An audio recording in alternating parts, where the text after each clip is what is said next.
पूरे north east को भी मैसेज जाता है कि एक छोटा सा आंचलिक पार्टी अपने बलबूते में लड़कर अब असेंबली में पहुंचा है और जब उन्होंने शपथ ली हमारे एमएलए ने तो हमें कोई शर्म नहीं है कि हम अपने मातृभाषा में हमने शपथ लिया और ये पूरे नॉर्थ ईस्ट को भी मैसेज जाता है कि अगर आप अपने आप के ऊपर विश्वास करते हो तो हर काम पॉसिबल है।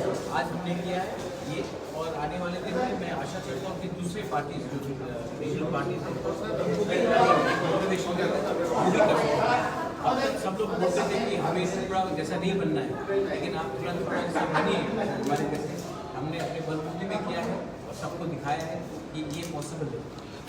23-24 असेंबली शुरू होगा 2 दिन के लिए, उसको उसमें क्या डिमांड रहेगा? हमारा जो डिमांड है, पहले हम गवर्नेंस का एड्रेस देखिए। हमारा जो मुद्दा है वो आप 2-3 दिन रुक जाइए, आप on the floor of the assembly आप सुनेंगे। हम कोई शब्द कोई बात से पीछे आपका इलेक्शन का मुद्दा है गेटेड ट्रिपल लैंड और कॉन्स्टिट्यूशन डिमांड सोल्यूशन, तो इस दोनों में आपका बात क्यों उठाएंगे? उठाना चाहिए। हम जिस वोट से आए हैं उसको आप जीतने के बाद क्यों उठाएंगे? यहाँ पे कांग्रेस और सीपीएम है, उसका साथ रहेगा क्या? बात करेंगे, अगर कोई भी स्टेट के बेनिफिट के लिए होगा तो बात करेंगे। डेवलपमेंट के लिए, पीस के लिए, हार्मनी के लिए अगर कोई भी इशू होगा तो हम बात करेंगे।